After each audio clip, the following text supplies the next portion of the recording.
Hello and welcome back to Traffic Talks. If you are new here, my name is Pyro and I talk about everything going on in my life, from my goals to my hang-ups to anything going on around us, usually with the lesson I've learned, a few tips and tricks you can follow along to, and a whole lot of laughs in each episode. If this sounds like something you'd like to enjoy hearing, feel free to follow the podcast and subscribe so that you don't miss an episode. And to see what I'm up to, you can check out my Instagram link below. Enjoy. Today's podcast is Heritage Day 2021. So this episode is a bit ahead of its time because Heritage Day in South Africa is celebrated on the 24th of September every single year, and this year it happens to be on a Friday. So with this episode dropping on Tuesday the 21st, it's a little early, but when has that ever stopped us? Heritage Day, when I googled what it means, is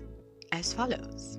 Heritage Day on the 24th of September recognizes and celebrates the cultural wealth of our nation. South Africans celebrate the day by remembering the cultural heritage of the many cultures that make up the population of South Africa. Various events are staged throughout the country to commemorate this day. So that was the definition I found on the official South African government website. Another thing I also researched was, why has Heritage Day morphed into Braai Day? And it turns out that it was an initiative that was actually started by the media in 2005 to rebrand Heritage Day as National Braai Day.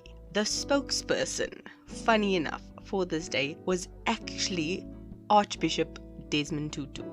He was the spokesperson in 2007, even though the campaign started in 2005. And when he was their spokesperson, they changed the name to Braai for Heritage, with like the number 4.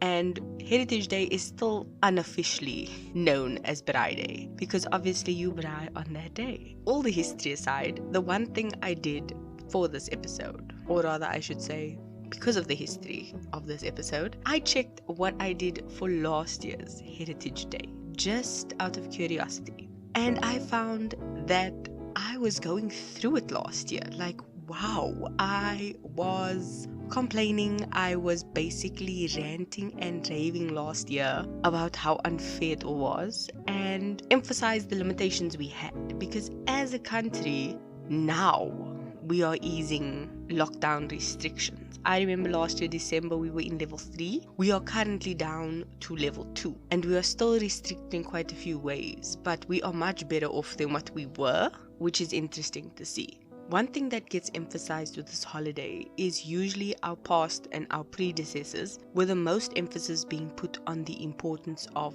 traditions. Now with my family, we do like certain traditions. We kind of make our own rules and we stick to them. But the fact that we use traditions has certainly influenced me. For example, we always used to go to a certain holiday place on an annual basis. COVID obviously stopped that in its tracks, because this holiday always coincided with a long weekend and the school holidays. So we were always off during this time period and we would always go somewhere. However, there is a but, and the but is mine, because a few years back, I remember I couldn't attend because of a job I had started, and I was unable to go with everyone to the holiday. And I think this was back in about 2016, if I am not mistaken. So that's quite a few years. It's basically 5 years. So I know this might sound bad, but I don't really miss missing out on anything. Or at least I don't feel like I'm missing out. I have zero FOMO, because as we know, Miss Introvert, I enjoy spending time alone, and I have come to appreciate that. But the one thing that I did realize was how I was spending my free time and my time when I'm on holiday. With all these restrictions, traveling has been difficult, especially the safety around traveling. It has been such a point of contention that I haven't flown in literal years, and we all know how much I love flying. So that is a thing. But the revelation that I realized was that I have not essentially taken a proper holiday in about 5 years.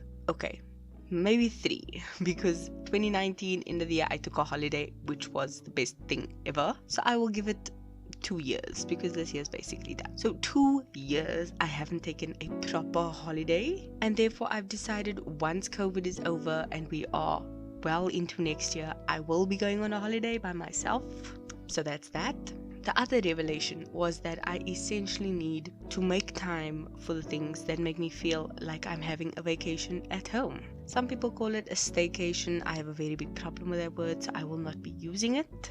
But the things I like to do are things like doing my nails, sleeping in late, going out for lunch by myself probably, or going out with my sister. Those are things that I like to do when I'm on holiday. You know, you're in a comfy bed, you're in a different destination, you get to sleep late, you get to explore your area, all those kinds of things. And COVID has robbed us of this, because we are all doing things differently, and we've been overworking ourselves and not resting properly. And before we could, as in pre-COVID, we could cut ourselves off from the world. But now we are actually integrating our work into our personal lives, and it needs to stop. I'm trying to keep this short, so I'm going to close off here before I just go off on a tangent and start rambling. But we need to stop merging everything, because let's face it, COVID made us do it. Like, that's bottom line. We've made our home into an office, our dining room table into a school, and our kitchen into a lunchroom.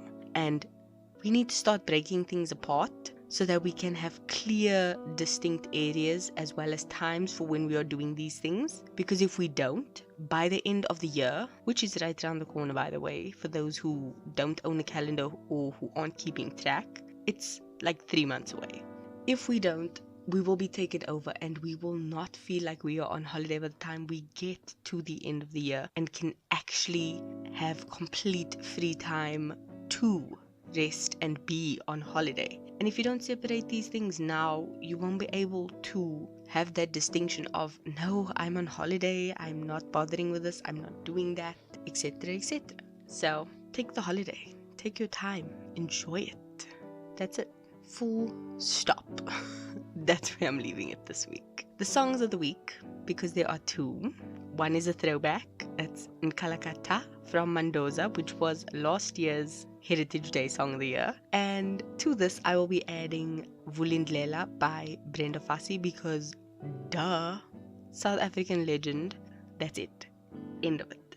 Done. Finish. Mic drop. That's it from me. I hope you enjoyed this episode. If you did, or even if you didn't, leave a comment down below. You can check out my Instagram, which I am getting better at being more active on, in the description box below. There's a link there. And as per usual, keep being a better being. I'll see you guys in my next episode. Love you. Bye.